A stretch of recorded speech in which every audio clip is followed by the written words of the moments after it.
Hello students, welcome to M classes. कैसे हैं आप सभी? आई होप आप सभी अच्छे होंगे और पढ़ाई कर रहे होंगे। हम लोग क्लास 10th में carbon and its compound chapter पढ़ रहे हैं, जिस पे हम लोगों ने क्या पढ़ा है कि कार्बन क्या है, ग्रुप वगैरह क्या होते हैं उसके, और उसकी वैलेंसी कितनी होती है। ये सारी चीज़ें हम पढ़ चुके हैं। और हम लोगों ने इलेक्ट्रॉन डॉट स्ट्रक्चर के बारे में पढ़ा था कि ये कैसे बनती हैं, संरचनाएं कैसे बनती हैं।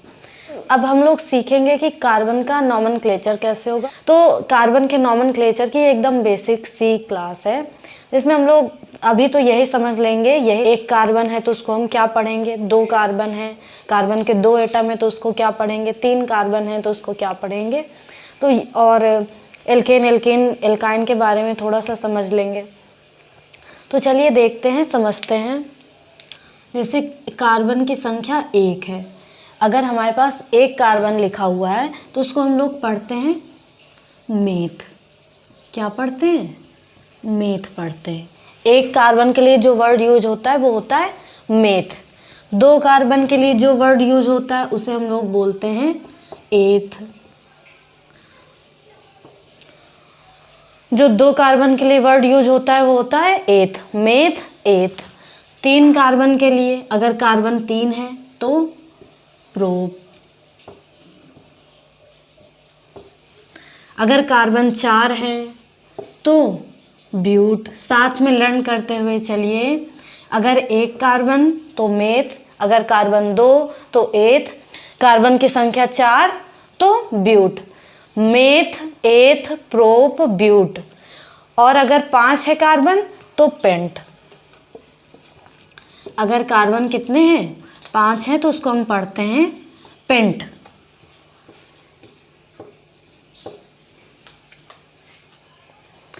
Meth, eth, prop, but, paint. 5 carbon के बाद अगर कार्बन 6 हो जाए तो होता है हेक्स। आपने हेक्सागोनल पढ़ा है, खटभुज। खटभुज, खट यानी कि 6 भुजाएं, खटभुज यानी कि जिसकी 6 भुजाएं हो, 6 साइड हो, तो उसे हम लोग खटभुज बोलते हैं, हेक्सागोनल बोलते हैं, हेक्सा। अगर कार्बन 7 हैं तो हेप्टा।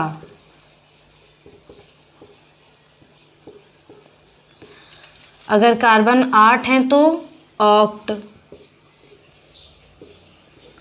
अगर कार्बन 9 हैं तो नॉन।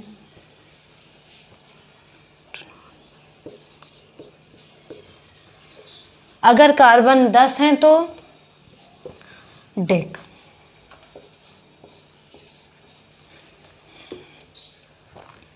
अगर कार्बन 10 हैं तो उसको क्या लिखेंगे? डेक लिखेंगे। Meth, eth, prop, but, pent, hex, hept, oct, non, dec. 10 तक ही ज़्यादा यूज किए जाते हैं, अधिकतम 10 तक ही यूज किए जाते हैं। अगर 11 है, 12 है तो उसके लिए क्या नाम होगा, उसको भी देख लेते हैं।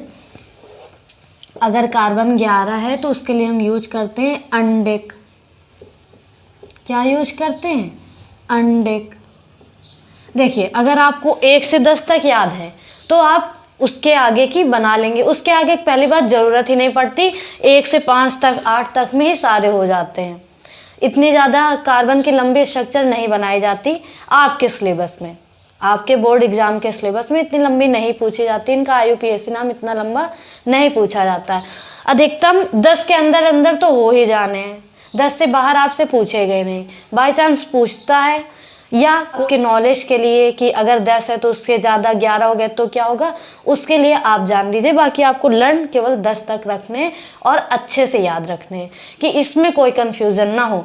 मतलब 10 तक आपको एकदम अच्छे से लर्न कर लेने। और लर्न कैसे होंगे? आपने एक बार पढ़ा, उसके बाद जब आप केमिस्ट्री पढ़ने बैठे, IUPAC करने जा रहे हैं तो एक बार रिवाइज कर लिया, सुबह शाम में एक बार देख लिया, तो वो अपने आप याद हो जाएंगे। आपके नज़रों के सामने पढ़ते रहें, कोई भी चीज़ आपके सामने जितने बार पड़ेगी वो माइंड में स्पेस बनाती जाती है, तो वो चीज़ें हमको लर्न हो जाती है, दिमाग में याद रहती। जैसे हमारे घर पे कोई सामान कहाँ पे रखा हुआ है, फ्रिज कहाँ पे रखी हुई है, टेबल कहाँ पे रखी हुई है, ये सब हमको याद रहता है, इसमें कोई कन्फ्यूज़न नहीं होता। क्यों?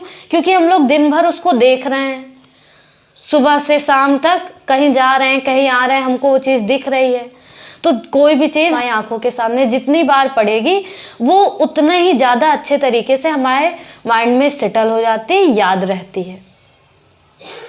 तो अगर 11 कार्बन है तो हम क्या यूज करेंगे, अनडेक।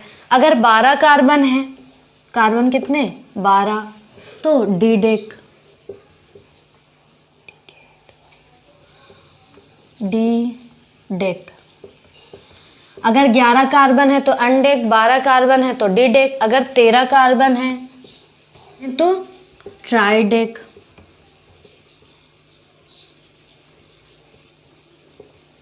इसी तरह अगर 14 कार्बन है, 14 कार्बन है तो टेट्राडेक, डेक, टेट्राडेक।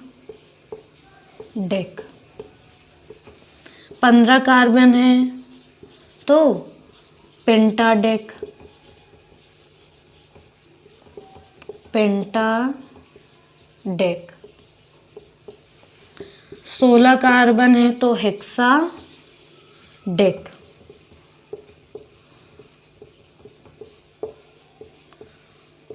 इसी तरीके 17 कार्बन है तो हेप्टाडेक, 18 कार्बन है तो ऑक्टाडेक, और 19 कार्बन है तो नॉन डेक। और अगर 20 कार्बन हो गए तो 20 कार्बन होने पे फिर से बदल जाता है। ये संख्या 20 हो गई तो उसे हम लोग पढ़ते हैं इको। अगर कार्बन की संख्या 20 हो गई तो उसे फिर हम लोग पढ़ते हैं इको।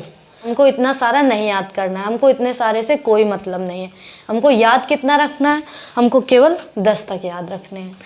100% आपसे 10 तक कार्बन के ही IUPAC नेमिंग में ज़रूरत पड़ेगी और पूछे जाएंगे। इसके आगे का आपको जानकारी के लिए बता दिया गया कि अगर 11 है तो उसको क्या पढ़ेंगे, कि मतलब आपके माइंड में ये ना रहे कि केवल 10 तक ही होते हैं, 11 12 आगे नहीं हो सकते हैं। हो सकते हैं, बिल्कुल हो सकते हैं, लेकिन ज़रूरत नहीं है। लेकिन आपको ज़रूरत नहीं, ज़रूरत कितनी, केवल 1 से 10 तक की ज़रूरत है, और जितनी ज़रूरत है हमको केवल उतना याद रखना है। क्योंकि इसके अलावा भी बहुत सारी चीज़ें हैं याद करने को, और जो कि याद नहीं होती हैं, बच्चे बहुत परेशान रहते हैं। तो इतना हमको याद कर लेना है। एक कार्बन साथ में हमारे बोलिए, साथ में रिवाइज कर लीजिए। 1 कार्बन तो मेथ, 2 कार्बन एथ, 3 कार्बन प्रोप, 4 कार्बन तो ब्यूट, और 5 कार्बन तो पेंट। 5 से पेंट याद रखना है। और 6 कार्बन तो हेक्स, 6 होता है, 6 होता है, और ये 7 होता है। बच्चों को हेक्स और हेप्ट में दिक्कत होती है, कंफ्यूज हो जाते हैं कभी कभी, तो 6 में हेप्ट होगा कि 7 में हेक्स होगा, इस बात में कंफ्यूजन होती है। तो आप याद रखिए, कार्बन 6 है, 6 को हम लोग क्या पढ़ते हैं, 6, तो हेक्स, लास्ट में एक्स है, 6 और हेक्स। अगर कार्बन 6 है तो हेक्स, कार्बन 7 है तो हेप्ट, कार्बन 8 है तो ऑक्ट, ऑक्ट से 8 याद रखना है, और 9 यानी कि 9 नोन, और 10 यानी कि डेक। इस तरह करके हमको याद रखना है। इतने कार्बन की हमको ज़रूरत पड़ती है। किस चीज़ में ज़रूरत पड़ेगी, अभी जब हम लोग कार्बन के कंपाउंड पढ़ेंगे उसमें उनके IUPAC नाम बनाने में हमको इसकी ज़रूरत पड़ेगी।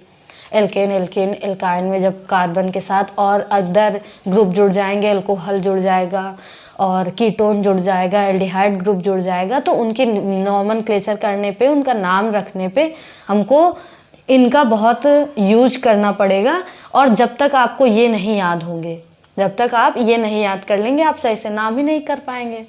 आपसे पूछा जाएगा 5 कार्बन के लिए कौन सा वर्ड यूज करते हैं, अगर आपको ये नहीं याद है तो वहाँ पे आप नाम कैसे लिख पाएंगे, नहीं लिख पाएंगे, नहीं आएगा, वो गलत हो जाएगा। और IUPAC नॉमेनक्लेचर 100% 2-3 क्वेश्चन IUPAC से रहते ही रहते हैं, पूछे ही जाते हैं।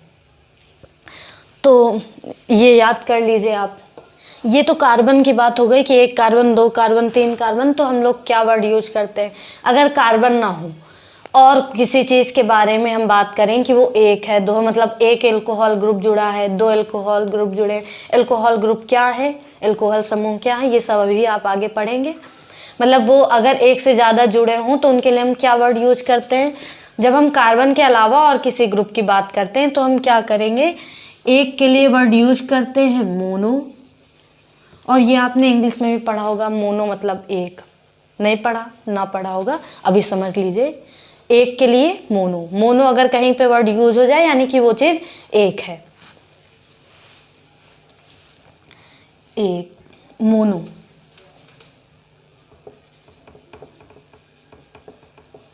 और 2 के लिए डाई,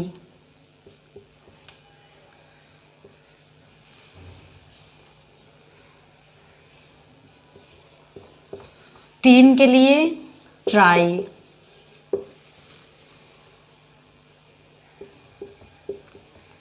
और 4 के लिए टेट्रा।